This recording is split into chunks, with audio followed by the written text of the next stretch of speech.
smoked and waited for the urn to be brought out to him. The funeral director, a pasty rail of a man, bow-legged and quick in his movements like a varmint, handed it to him and nodded. "Thank you for the service," he said. "It was nice." "It was simple," the man said. "I liked that." "He'd 'a' liked it too." Yes, he would have. He'd driven around with the urn on the seat beside him. He'd thought to drive to all the places the old man favored and play the country music station he'd listen to on the porch in the evenings. But those geographies seemed wrong. The music felt out of place. Eventually he'd driven back to the farm in silence, and when the light rain fell, he'd stood out in it watching the play of light across the field, the urn slick against his cold, cramped fingers. Now, the fire chased the stiffness from him and he wiped at his eyes, and picked the urn up and cradled it and rocked back and forth, singing ragged and rough the one gospel song the old man had known about a home across a river he'd never seen. He let the tears come finally, until he cried himself out, and then stood and walked to his bedroom and changed his clothes.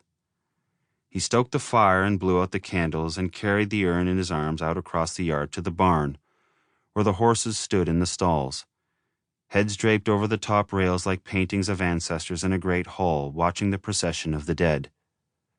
The old man had loved the barn. Sometimes he'd wander out and find him just sitting in it, and he'd join him. The two of them would sit silently and eye the ramshackle lean of it, taking in the smell, the low warmth that came off the animals, the way the light as it shifted came to change the barn's angles, the wind making it creak as though there were voices in the beams and joists. When he thought of his life on the farm, he would always think of those quiet times in the barn. The old man, neck craned, studying it as though seeing it for the first time every time. It seemed to him then that the old man had wanted to pull it deep into himself, and he liked to think he had. So he carried the urn into the tack room and cleared a spot on the shelf where bits and bridles and hackamores hung. He set it there. He stepped back and looked at it, not knowing where else to leave it until he could figure out the proper place to scatter the ashes. This seemed a fine honoring. It seemed the proper place for the old man to rest. He wiped at his face with the flat of his palm. He craned his own neck and studied the barn. There were voices in the beams. He took his time with the cleaning. He rolled up the carpets in the living room and bedroom and hung them over the clothesline and beat them with a broom. He used the same broom to sweep the ceilings and down the edges of each wall. Then he dusted and waxed every surface before he swept the entire house and flung the dirt and dust off the porch.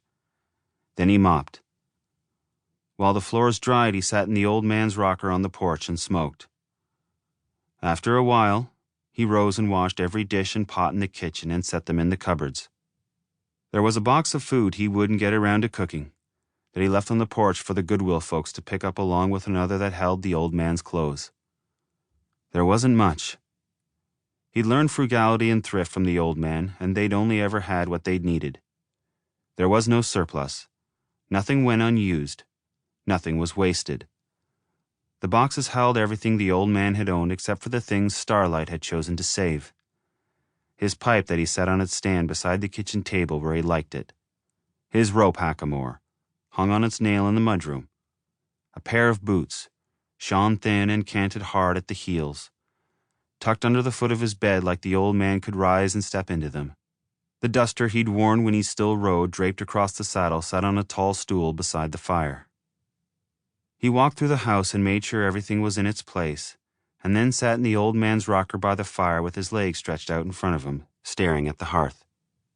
This rough old house, ramshackle barn, the horses, the cattle, and the 80 acres it sat on were all he'd known his 20 years.